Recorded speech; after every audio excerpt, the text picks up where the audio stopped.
Keir Starmer, who holds the post of Prime Minister, is now on the verge of serious danger. A petition demanding early general elections has gathered an incredible 2.8 million signatures. This event became so significant that Parliament was forced to schedule a debate for the 6th of January. Could this be a long-awaited turning point on the way to the elections that the country desperately needs? Let's dive deeper into what these events may mean for the UK.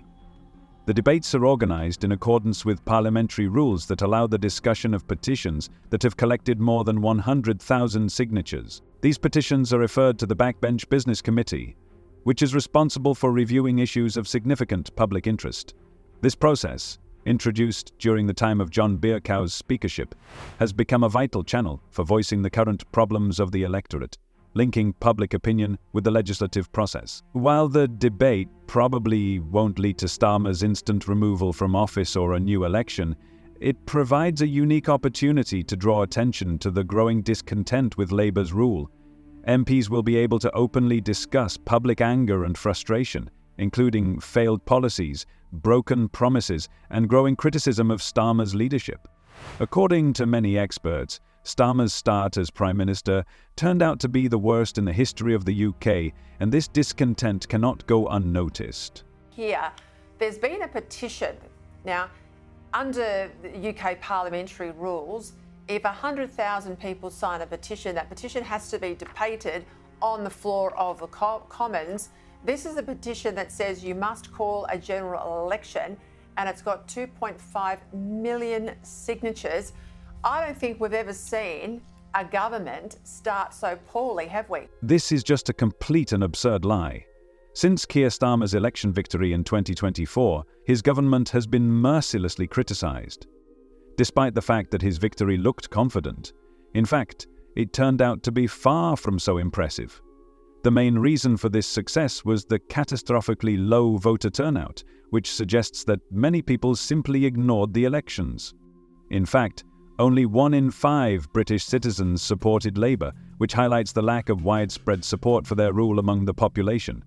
Since then, the Starmer administration has been dogged by scandals, from the winter fuel payment crisis to the suppression of freedom of speech. These failures have caused key groups of voters, especially in the north of England and among the elderly, to start moving away from Labour. These voters, who returned to Labour for a while after supporting Boris Johnson in 2019, are disappointed and unhappy again. A petition with 2.8 million signatures has only exacerbated this discontent. A recent analysis conducted by Annunciada Rees-Mogg, the sister of Jacob Rees-Mogg, revealed disturbing data for the Labour Party. She compared the petition's signature map with a map of the country's most marginal constituencies.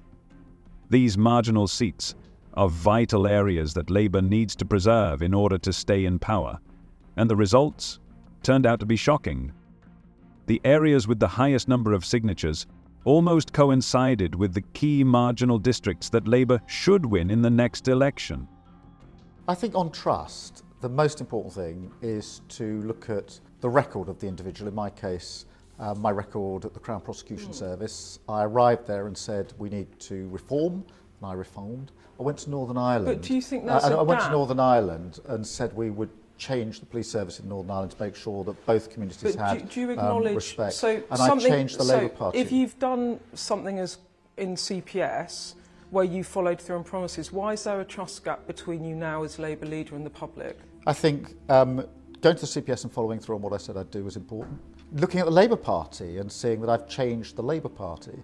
And I think that if you now were to ask people, why are you now inclined to think about voting Labour where you didn't just a few years ago, most people would say because it's a changed party. This means that many voters dissatisfied with the government's actions come from these critical regions, which can radically change the course of the elections. Against the background of this growing discontent, the reform of Great Britain, led by Nigel Farage, is rapidly gaining popularity. Polls show that the reform of Great Britain could double the number of seats in Parliament in the upcoming elections, which clearly indicates the growing interest in alternatives to the main parties. Farage's practical approach and persuasive speeches resonate with voters who feel ignored by other politicians. More recently, Farage spoke about the growing support for his party at the Reform UK press conference, and this only confirms that the wind of change is really blowing. Okay, so that's my mission. I think that this is pertinent for you because you said in that speech it's disrespectful for Sunak to say the economy turned the corner when taxes are higher.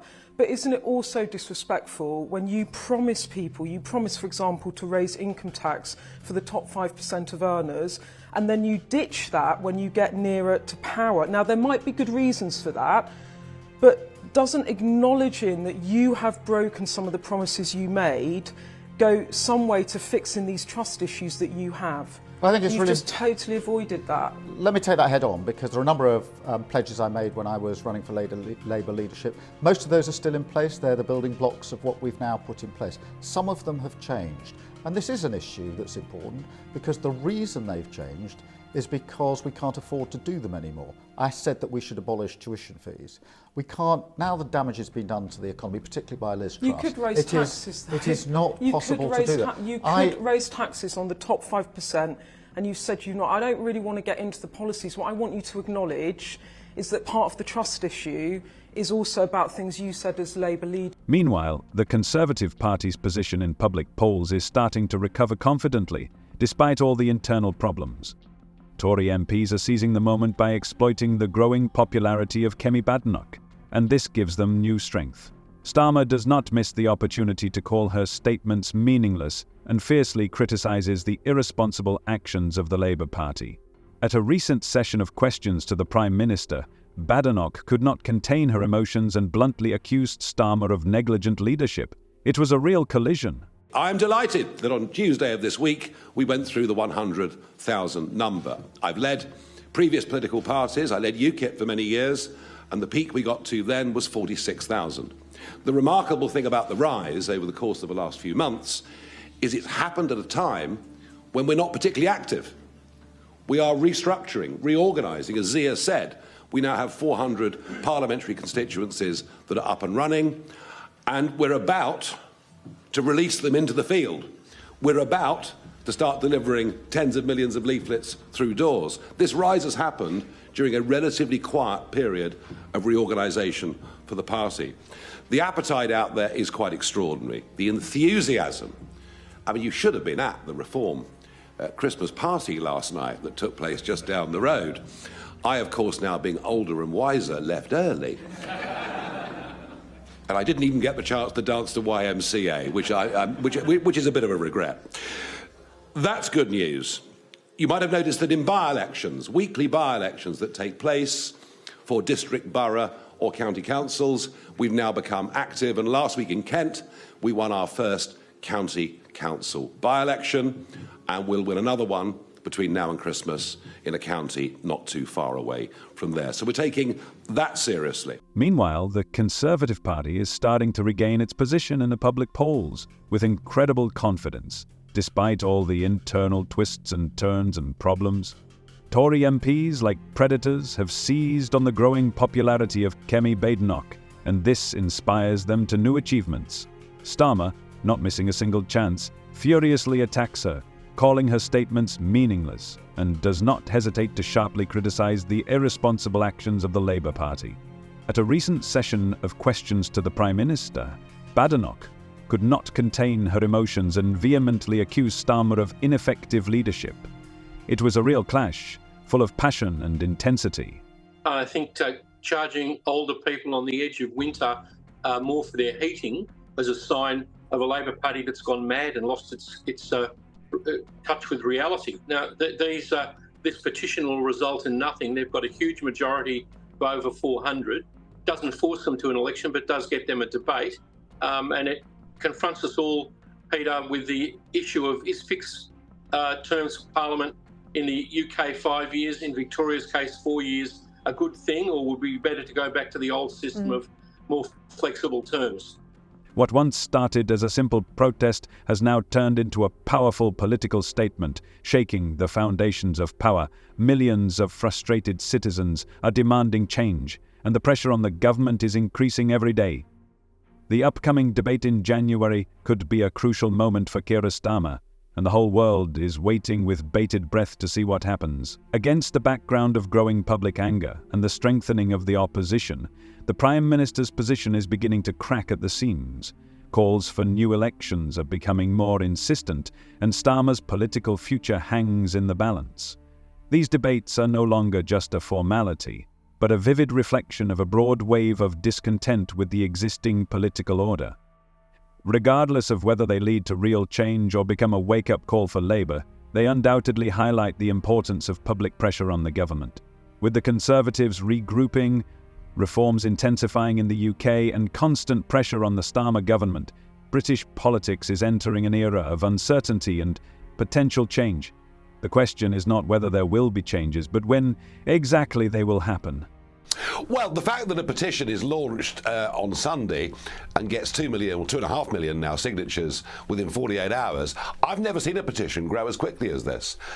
There is a deep sense of dissatisfaction that a government that was elected with only 20% of the adults in the country voting for them, with a massive majority, and have now done things like attacking the farmers, taking money away from pensioners, that they didn't say they would do in the run-up to the campaign in their manifesto. So there's a real breach of trust. And Starmer, I've got to tell you, I've never, in the half a century I've looked at politics, I've never seen a Prime Minister lose popularity as quickly as this.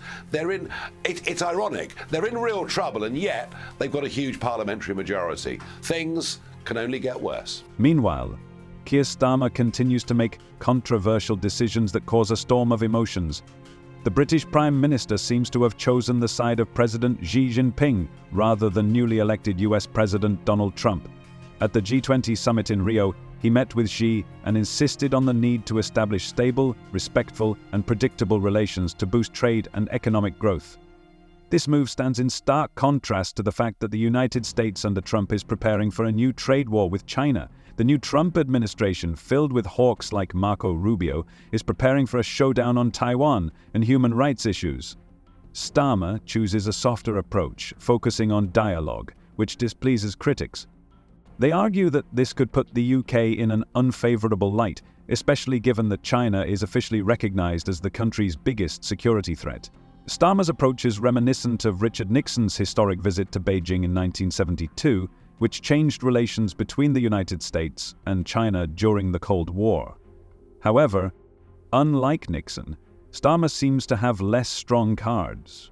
Instead of focusing on geopolitics, he is focusing his efforts on the UK economy and strengthening international partnerships in the face of growing global uncertainty. Down to the Why economy. can't you afford to raise taxes for the top 5% of not earners? to simply stick with something which you know you can't afford. Well, you can It's afford not- to it's raise not honest. taxes on higher earners, can't What you? I'm saying to the electorate is this. I'm going to tell you in advance of the election what I don't think we can afford to do. I'm not going to tell you that you can have everything and then break a promise after the election. I'm going to level with you now. There are some things that we now can't afford because of the damage done to the economy. I think that is basic honesty with the electorate. You use this speech to talk personally about what shaped you, Yes. to better explain your politics. You said a while ago, voters are entitled to ask who you are and where you come from, but you don't like it. What's difficult about that for you? Well, because a lot of my sort of formative years were about issues like my mum being very ill, very personal, difficult. I spent many hours in high dependency units with my mum, not knowing whether she was going to make it through. As a teenager, I found that really hard. This is great news for Xi Jinping. Faced with economic problems and a deteriorating international image, he uses his charm to forge relationships with leaders such as Starmer, Emmanuel Macron, and Anthony Albanese of Australia. If Trump's aggressive isolationist policies alienate allies, China may occupy the vacant niche, and President Xi understands this perfectly well. Starmer's bet is to prioritize trade and cooperation in addressing global challenges such as climate change. However, this can lead to negative consequences, especially considering that the UK has already faced cyber threats and espionage from Beijing. At the same time, Trump's tough approach may push America's allies closer to China, which will give the Chinese president an advantage in the fight for world domination.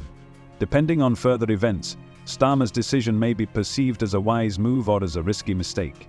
What do you think this will lead to? Share your thoughts in the comments. See you.